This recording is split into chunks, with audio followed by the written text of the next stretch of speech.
అమ్మ మీ పేరు? నాగమ్మ. ఎవరు? గోరకల్లి ఇల్లే కర్ణాటక మాన్విలో. ఓకే. ನಿನಗೆ ಇದಕ್ಕೆ ಮುಂಚೆ ಏನ್ ಪ್ರಾಬ್ಲಮ್ ಐತೆ? ಕಾಲು ನೋವು ಜಾಸ್ತಿ ಇತ್ತು. ಓಕೆ. ಮೋಕಾಲು ನೋವು ಜಾಸ್ತಿ ಇತ್ತು. ಮೋಕಾಲು ನೋವು ಜಾಸ್ತಿ. ಅಲ್ಲಿ ಇಲ್ಲಿ ಎಲ್ಲ ತಲ್ಲಿ ಕಡೆ ತೋರ್ಸ್ಕೊಂಡ್ ಬಂದೆ, ಎಲ್ಲಿ ಕಡಿಮೆ ಆಗಿಲ್ಲ. ಇವಾಗ ಇಲ್ಲಿ ಬಂದ್ಮೇಲೆ ನನಗೆ ಕಡಿಮೆ ಆಗೈತೆ. ಇಂತ ಮುಂದೆ ಎಕ್ಕಡೆ ತಿರುಗಿನಾ ಕೂಡ ನಿಕ್ ತಕ್ಕೋ. 3 ತಲ್ಲಿ ರಾಯಚೂರು, ಇದು ಆದ್ವಾನಿ, ಮಾನ್ವಿ ಎಲ್ಲ ಕಡೆ ತೋರಿಸಿ ಸಾಕಾಯ್ತು. ಇವಾಗ ಇಲ್ಲಿ ತೋರ್ಸ್ಕೊಂಡು ಕಡಿಮೆ ಆಗೈತಿ. ಈ ನೊಪ್ಪರು ತಕ್ಕಲೇಗ ಮಂದಾಗಿ ಚಚ್ಚಿపోవాలనుకున్నావా? ಕೊನೆಗೆ ಎಲ್ಲಿ ತೋರ್ಸ್ಕೊಂಡ್ರೆ ಕಡಿಮೆ ಆಗಿಲ್ಲ.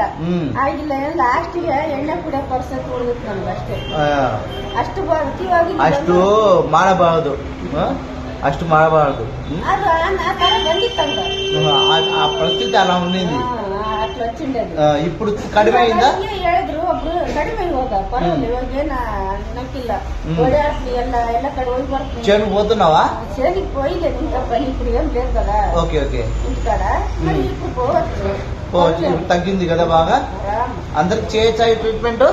చేయొచ్చు, పర్వాలేదు. చూడండి, ఈ అమ్మ వచ్చేసి మోకాలు నొప్పులతో తట్టుకోలేక లాస్ట్ కు ఎన్ని హాస్పిటల్ తిరిగినా, ఎన్ని ఊర్లు తిరిగినా తగ్గకపోయేసరికి మందు తాగి చనిపోదాం అనేసి కూడా డిసైడ్ అయింది.